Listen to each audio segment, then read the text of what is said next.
जय हिंद दोस्तों। आज हम दो अंकों की जो संख्याएं होती हैं उनका वर्ग करना सीखेंगे।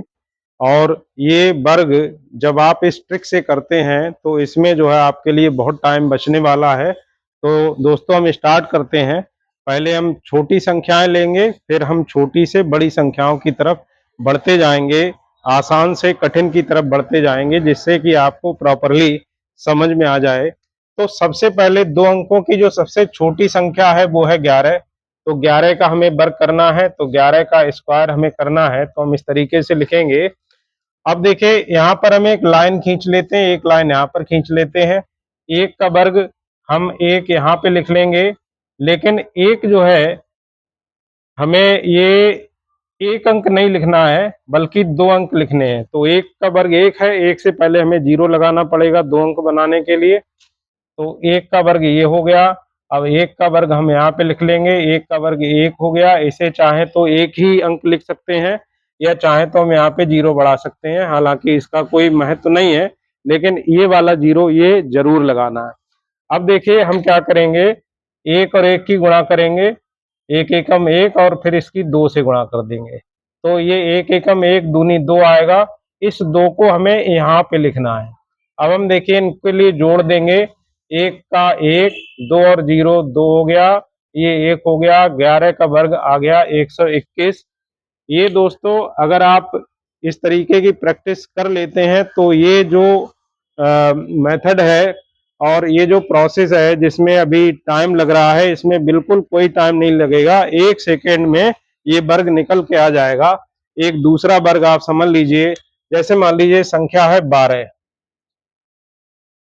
दोस्तों हम आसान से कठिन की तरफ बढ़ रहे हैं, छोटी से बड़ी संख्याओं की तरफ बढ़ रहे हैं, जिससे कि आपको ठीक से समझ में आ जाए। तो अब हम 12 का वर्ग करते हैं, तो वही प्रोसेस लगाएंगे। दो का वर्ग हो गया 4।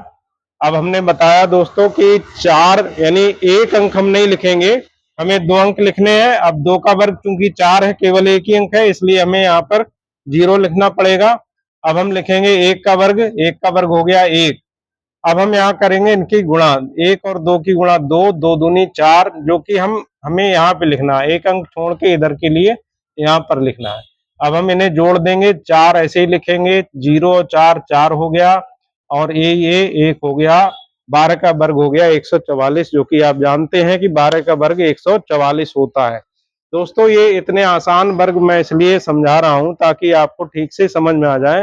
हालांकि मुझे पता है कि 11 और 12 जैसी जो संख्याएं हैं इनके वर्ग आपको ऑलरेडी याद होंगे, लेकिन मैं इसलिए बता रहा हूं ताकि आपको समझ में आ जाए और आगे के जो बड़े वर्ग हैं वो समझने में आसानी हो।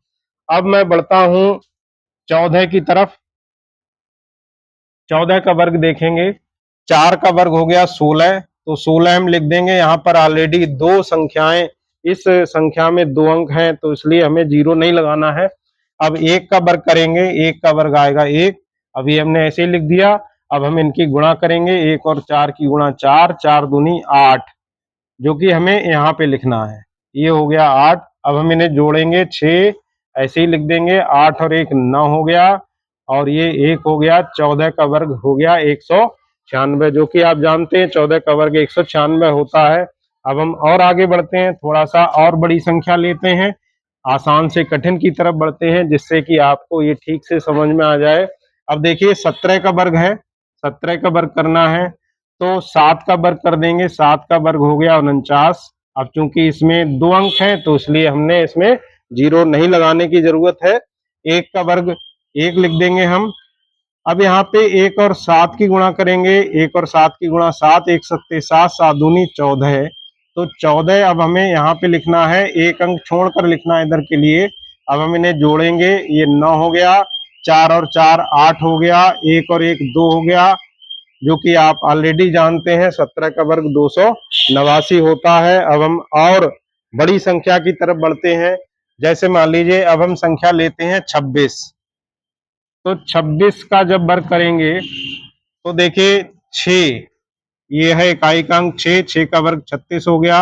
36 में ऑलरेडी दो अंक है, तो इसलिए हमें जीरो लगाने की जरूरत नहीं है।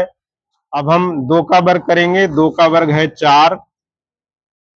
अब हम इन दोनों की गुणा करेंगे, 6 दूनी 12, 12 दूनी 24, जो कि हम यहाँ पे लिख देंगे 24। एक अंक छोड़कर इधर लिखनी है, तो 6 ऐसे ही उतार लिया, 3 और 4 7 हो गया, 4 और 2 6 हो गया, 26 का वर्ग 676 होता है, जो कि आप पहले से ही जानते हैं। अब हम और बड़ी संख्या की तरफ बढ़ते हैं। मान लीजिए आपकी संख्या है 47। अब हमें इसका वर्ग करना है। तो दोस्तों, मुझे उम्मीद है कि आपको समझ में आ रहा होगा।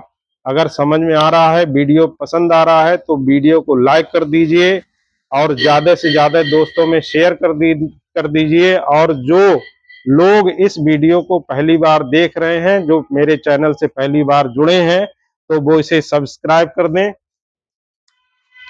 तो 47 का वर्ग देखिए, 7 का वर्ग हो गया 49। इसमें ऑलरेडी 2 अंक है, तो इसलिए हमें 0 लगाने की जरूरत नहीं है। अब 4 है, 4 का वर्ग होता है 16, तो आप 16 यहां पर लिख देंगे। अब देखिए इन दोनों की गुणा करेंगे, 4 और 7 की गुणा, 7 चौक 28 हो गई, 28 दूनी 56 हो गया, जो कि हमें यहाँ पर लिखना है।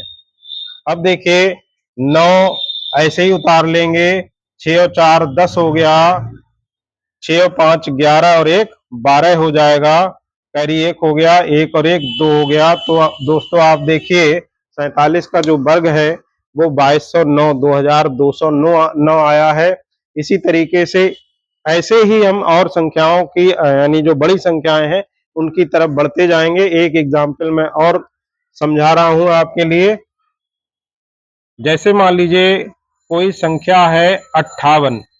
अब इसका वर्ग करना है, तो देखिए 8 का वर्ग हो गया 64, 64 हम पूरा ऐसे ही उतार लेंगे। 5 का वर्ग हो गया 25, 25 को भी हमने ऐसे ही उतार लिया। अब इन दोनों की गुणा करेंगे, 5 अट्ठे 40, 40 और 2 की फिर गुणा, तो 5 अट्ठे 40 दूनी 80, जो कि हमें यहाँ पर उतारना है। अब हम 4 ऐसे ही उतारेंगे, 6 और 0 6 हो गया, 8 5 13 हो गया, 2 और 1 3 हो गया।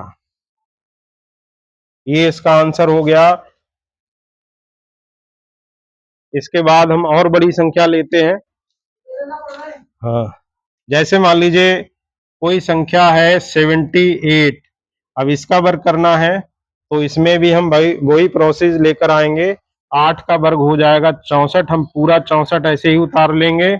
अब 7 का वर्ग है 49, इसे भी हम पूरा ऐसे ही उतार लेंगे। अब इन दोनों की गुणा करेंगे, 7 अट्ठे 56, 56 और 2 की गुणा, 56 दूनी 112, जो कि हमें एक अंक छोड़कर इधर बाई साइड में लिखनी है। तो ये हमने लिख ली है। अब हम इन दोनों के लिए जोड़ देंगे, 4 ऐसे ही रहेगा, 6 और 2 8 हो गया, 9 और 1 10 हो गया, 4 और 1 5 और 1 6 हो गया, 6084।